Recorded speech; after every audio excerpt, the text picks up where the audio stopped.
Awake in the morning. At least I assume it's morning. My eyes still shut. The smell of coffee all around me. It's a familiar, wistful memory, shadowed by disdain-filled feet. The beasts are peeking out of cozy holes for their morning commute. I am nothing but the filth beneath their feet, barely to be avoided, but only for fear of grime-stained shoes. I sleep rough most nights. A shadowy corner, partial overhang, or even an abandoned building is my bed. There is rarely a pillow beyond my arm as they get moldy quickly.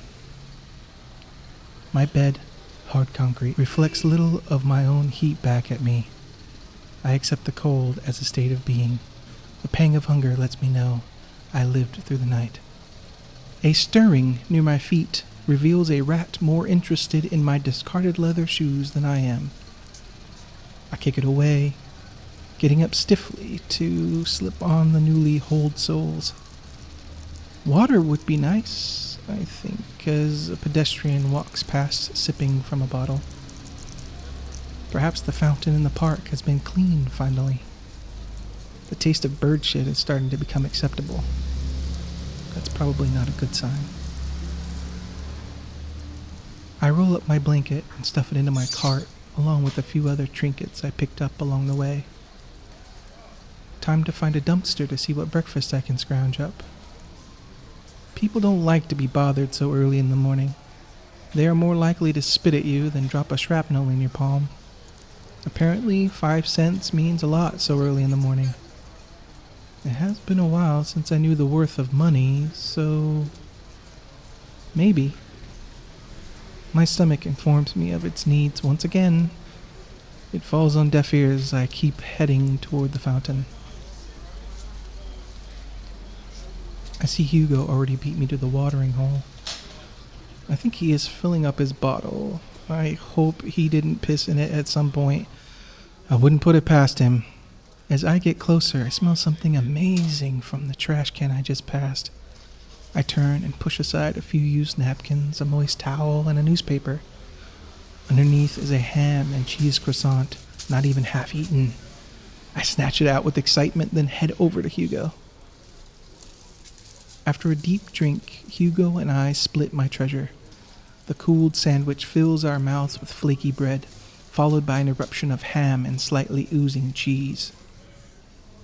I can't savor the first 2 bites as my stomach overrules my brain.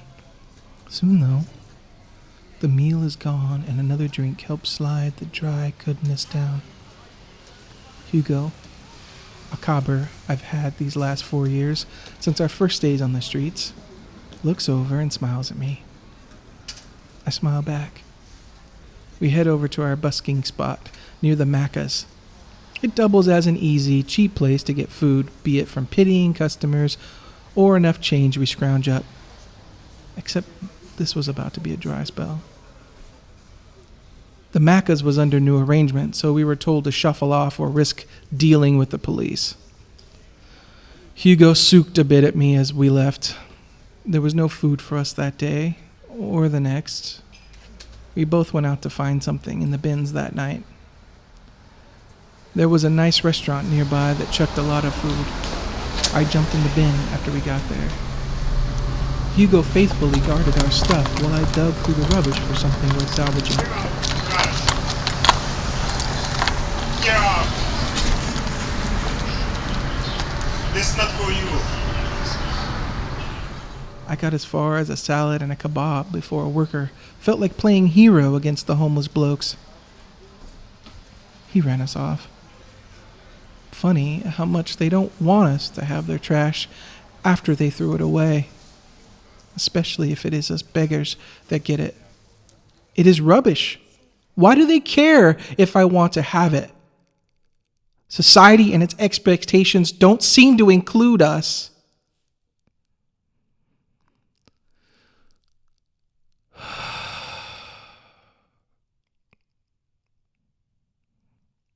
I gave Hugo the kebab, and I ate the salad, which turned out to have crab in it.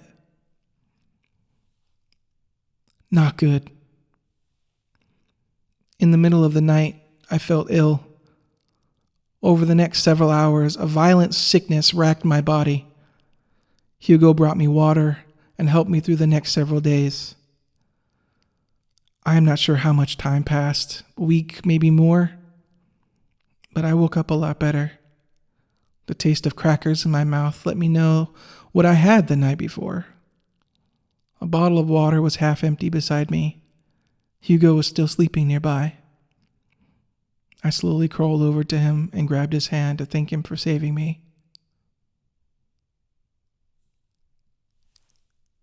His hand was cold. Hugo's jaw was slack, and no one answered my calls. I put my head down on his hand and cried. Dry tears.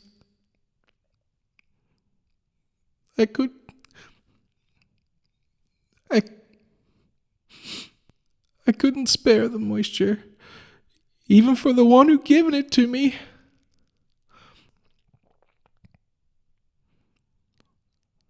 I called 000 on a nearby Telstra phone. The blue healers would be by to pick him up soon. It was that, or let him rot, and I couldn't do that to him.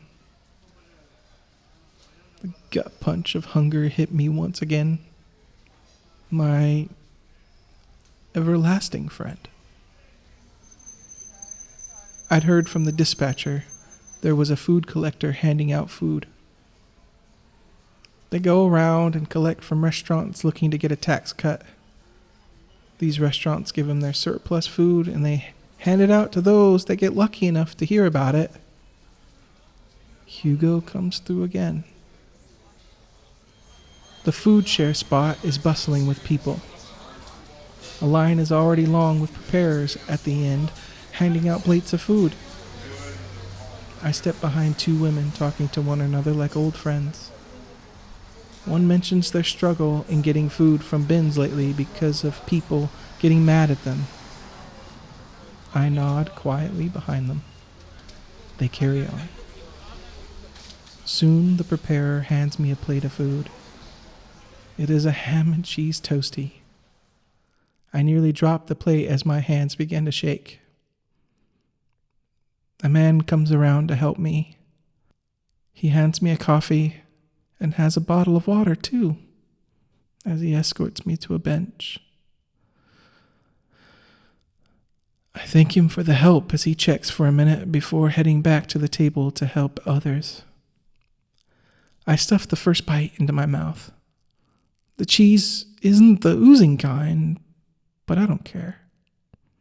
It is delicious. I sip my coffee, then take a deep breath as I look around at everyone like me.